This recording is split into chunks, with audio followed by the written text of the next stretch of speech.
Hello friends, কেমন আছো সবাই? আশা করি সবাই ভালো আছো, আমিও খুব ভালো আছি। তো আজকে আরেকটা রেসিপি নিয়ে হাজির হয়ে গেলাম। দেখতে পাচ্ছ এখানে রাজমা আছে তোমাদের সামনে। তো আজকে রাজমাই কীভাবে বানাই সেটাই শেয়ার করব। রাজমা সবাই বানাতে পারে, তো আমি একটু অন্যরকমভাবে বানানোর চেষ্টা করব। তো আমার পাশে থেকো। তো চলো আমি সবার আগে রাজমাটাকে বয়েল করে নিই। তো আমি আগে এটাকে ভালো করে বয়েল করে নেব। আমি কালকে সারা রাত্র ভিজিয়ে রেখেছি, তোমরা চাইলে 2-3 ঘন্টা আগে ভিজিয়ে রাখতে পারো। তো এখানে আমি গরম জল দিয়ে দিয়েছি। এটাকে 2টা সিটি দিলেই হয়ে যাবে, যেহেতু আমি সারা রাত্র ভিজিয়ে রেখেছি, বেশি লাগবে না। অল্প করে জল দিয়ে দিলাম, অল্প করে নুন দিয়ে দিচ্ছি, অল্প করে কাশ্মীরি লঙ্কা দিয়ে দিব, সামান্য পরিমাণে হলুদ গুঁড়ো দিয়ে দিব। রাজমাটা যখন বয়েল হয় তখন জলটা একটু কালো কালো হয়ে যায়, এই কালারটা আর আসবে না, কালো হবে না, দেখতে ভালো লাগবে। তার জন্য আমি একটু কাশ্মীরি লঙ্কা গুঁড়ো, হলুদ গুঁড়ো দিয়েছি। তোমরাও এভাবে ট্রাই করো, ভালো লাগবে। আর এই জলটা আমি একদমই ফেলবো না, যতটুকু জল থাকে ওটা পরে ঝোলের মধ্যে দিয়ে দিব। তো এখন আমি ঢাকনাটা লাগিয়ে দিচ্ছি। তো প্রেসার কুকারটা লাগিয়ে দিলাম। তো 2টা সিটির জন্য ওয়েট করবো, 2টা সিটি হয়ে গেলে তারপরে নামিয়ে নেব। তো বন্ধুরা, আমার রাজমা বয়েল হয়ে গেছে, তো আমি নামিয়ে নিয়েছি, এখানে দেখতে পাচ্ছ। আর রাজমার জলটাকেও আমি ফেলি নেই, এটা রেখে দিয়েছি, এটা ঝোলে দিব। তো রাজমাটা বানানোর জন্য যা যা লাগবে, এখানে আমি পেঁয়াজ বেটে রেখেছি, পেঁয়াজ কুচোও লাগবে, পেঁয়াজ স্লাইস করে রেখেছি, এখানে টমেটো পেস্ট করে রেখেছি, পাকা লঙ্কা কটা বেটে রেখেছি, এখানে আদা রসুন বাটা আছে। আর আমি রাজমাতে একটু আলু দেবো, তার জন্য আলু ছোট ছোট করে কেটে রেখেছি। তার জন্য কি বলছি, সরি, মুখে লেগে যাচ্ছে। তার জন্য আমি আগে আলুটাকে ভেজে নেব। তো এখানে কড়াই গরম হয়ে গেছে, তো এখানে আমি তেল দিয়ে দিলাম। এটা আমি সরষের তেলে করব। গরম হয়ে গেছে বন্ধুরা।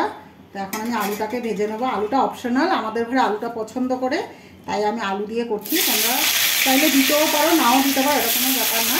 কেউ ডাইরেক্ট রাজমাই করে, কিন্তু আমার ঘরে একটু আলুটা পছন্দ করে, আলু দিলে ভালো লাগে খেতে। তাই আমি আলু দিয়েছি। তো আলুটাকে একটু ভেজে নেবো। একটু নুন দিয়ে দিচ্ছি, তেলটা ফুটে যাচ্ছে, অল্প করে নুন দিয়ে দিলাম। আলুটাকে বন্ধুরা আমি আগে একটু বয়েল করে রেখেছিলাম, বেশি বয়েল করিনি, হাফ বয়েল করে রেখেছি। এখন ওটাকে ভালো করে ভাজবো।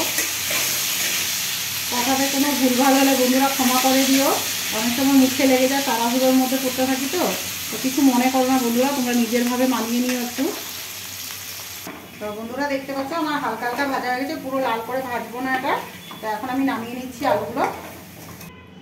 তো বন্ধুরা আমি আর একটু তেল দেবো, একটু ভালো করে রান্না করবো এটা, একটু তেল মশলা না হলে ভালো লাগে না রাজমা। তো বন্ধুরা ফোড়নের জন্য অল্প করে জিরে দিয়ে দিলাম, গোটা জিরে, একটা তেজপাতা চিড়ে দিয়ে দিলাম। তো এখানে পেঁয়াজ কুচো করে রেখেছি, ওটা দিয়ে দিচ্ছি ফোড়নে। পেঁয়াজটাকে একটু হালকা করে ভেজে নেবো বন্ধুরা।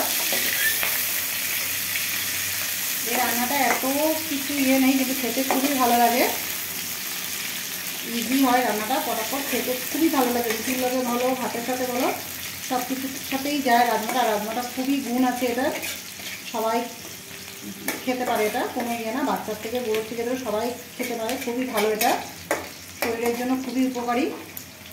তো আমি পেঁয়াজটাকে একটু ভাজা ভাজা করে নিই ভালো করে। তো বন্ধুরা এখন আমি পেঁয়াজ বাটা দিয়ে দিব। আমার পেঁয়াজগুলো ভাজা হয়ে গেছে। তো বড় চামচে 2 চামচ দিয়ে দিলাম পেঁয়াজ বাটা, অল্প করে নুন দিয়ে দিচ্ছি বন্ধুরা। পেঁয়াজটাকে একটু ভেজে নেবো ভালো করে।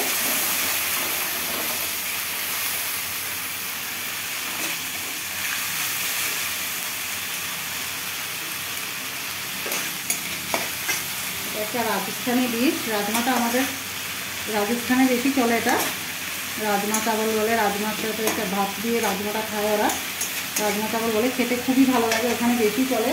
এখন সবাই খায় সব কিছুই। এখানে আদা রসুন যে থেতো করে রেখেছিলাম বন্ধুরা, এটা দিয়ে দিচ্ছি বড় চামচের 1 চামচ। লঙ্কা বাটা দিয়ে দিলাম 1 চামচ, আর অল্প একটু দিয়ে দিব, একটু ঝাল ঝাল করবো, খেতে ভালো লাগে। টমেটো পেস্টটাও দিয়ে দিচ্ছি। টমেটো কুচো দিই না, পেস্ট করেছি কেন, যাতে রাজমাটা গ্রেভিটা ঘন হয়, খেতেও ভালো লাগবে। এখন মশলাগুলো একসাথে ভালো করে কষিয়ে নেব, তারপরে গুঁড়ো মশলাগুলো দেবো।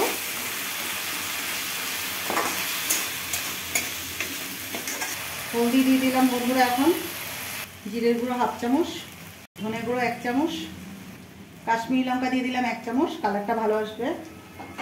গোলমরিচ গুঁড়ো অল্প করে দিয়ে দিলাম, টেস্টটা ভালো আসবে, আর ঝালও হবে একটু। এখন এগুলোকে ভালো করে মিক্স করে নেব।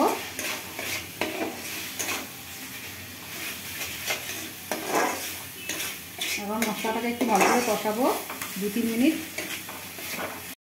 তো বন্ধুরা আমার মশলা কষা হয়ে গেছে, তো এখন আমি রাজমাটা দিয়ে দিব। আর রাজমাটা দেখাচ্ছি কত সুন্দর বয়েল হয়েছে, দেখো হাতে টিপলেই পুরো মিশে যাচ্ছে। এখন ভেজে রাখা আলুটাও দিয়ে দিব একসাথে। এখন ভালো করে এগুলো একসাথে মিক্স করে নেব। খুব সুন্দর একটা গন্ধ বেরিয়েছে বন্ধুরা। তোমরা কে কে আলু ছাড়া খেয়েছো একবার আলু দিয়ে ট্রাই করো, খুবই ভালো লাগবে খেতে। এটা রুটি পরোটা বলো ভাতের সাথে খুবই দুর্দান্ত লাগে এটা খেতে। বাচ্চাদের স্কুলের টিফিনেও দেওয়া যায়। তো বন্ধুরা আমার ভালো করে মিক্স হয়ে গেছে দেখতে পাচ্ছ। তো এখন আমি রাজমা বয়েল করা জলটাকে এটাতে দিয়ে দিব। তোমরা চেষ্টা করো এই জলটাই দেওয়া, নাহলে রাজমার গুণাগুণটা সব চলে যায়। এই জলটা দিয়ে করলে ভালো থাকে, পুষ্টিগুণটাও বজায় থাকে। ঝোলটা ওটাই হয়ে গেল, ভালো লাগে খেতে। বেশি ঝোল দেবো না এটাতে, একটু গামাখা গামাখা করবো, দেখতেই পাচ্ছ। আর রাজমা আমার পুরো বয়েল হয়ে গেছে, আলুটাও বয়েল ছিল। তো এখন আমি 2 মিনিটের জন্য ঢাকা দিয়ে রাখবো। তো বন্ধুরা তখন একটু নুন কম হয়ে গেছে মনে হলো, তাই অল্প করে দিয়ে দিচ্ছি। তো বন্ধুরা আর একটু জল দিয়ে দিচ্ছি, মনে হচ্ছে একটু কম হয়ে যাবে, কারণ জিনিসটা টানবে তো অল্প। তো আর জল দেবো না বন্ধুরা, এখন 3 মিনিট পুরো ঢাকা দিয়ে রাখবো। 3 মিনিট পরে দেখা হচ্ছে। তো আমি 3 মিনিটের জন্য ঢাকা দিয়ে দিয়েছি, গ্যাসের আঁচটা বাড়িয়েই রাখলাম। তো বন্ধুরা আমার 3 মিনিট হয়ে গেছে, তো আমি ঢাকনা খুলে দিচ্ছি। দেখতে পাচ্ছ কতটা গাঢ়া হয়ে গেছে। এখন আমি গরম মশলা দেব। আমি সানরাইজের শাহি গরম মশলা ইউজ করছি, এটা দিলে টেস্টটা আরও বেড়ে যায়, গন্ধটা খুব সুন্দর আসে দেখতে পাচ্ছ। এটাকে এরকম করে মশলাটা তৈরি করবো। আর এখন একটু কুচো ধনে পাতা দিব, উপর থেকে অল্প ধনে পাতা ছড়িয়ে দিব। খুব সুন্দর একটা গন্ধ বেরিয়েছে বন্ধুরা, তোমরা প্লিজ এভাবে ট্রাই করো, খেতে খুবই ভালো লাগবে। খুবই সুন্দর গন্ধ বেরিয়েছে, তোমরা যখন বানাবে তখন বুঝতে পারবে। দেখতে পাচ্ছ কতটা গ্রেভি ঘন হয়ে গেছে।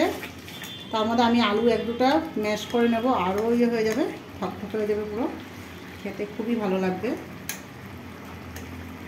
তো বন্ধুরা আমার হয়ে গেছে রাজমা, তো আমি এখন নামিয়ে নিব। তো বন্ধুরা দেখতে পাচ্ছ পুরো ধোঁয়া উঠছে, কি সুন্দর কালারও এসছে, আর গন্ধ দুর্দান্ত বেরিয়েছে বন্ধুরা। প্লিজ একবার ঘরে ট্রাই করে দেখতে পারো, খুবই ভালো লাগবে। আশা করি কেউ ইয়ে হবে না, সবাই খেয়ে খুশি হবে। তো আজকের মতো ভিডিওটা ভালো লাগলে একটা লাইক শেয়ার কমেন্ট করতে ভুলো না। তো আজকের মতো এতটুকুই, নেক্সট ভিডিওতে আরেকটা রেসিপি নিয়ে হাজির হয়ে যাবো। আজকের মতো টাটা।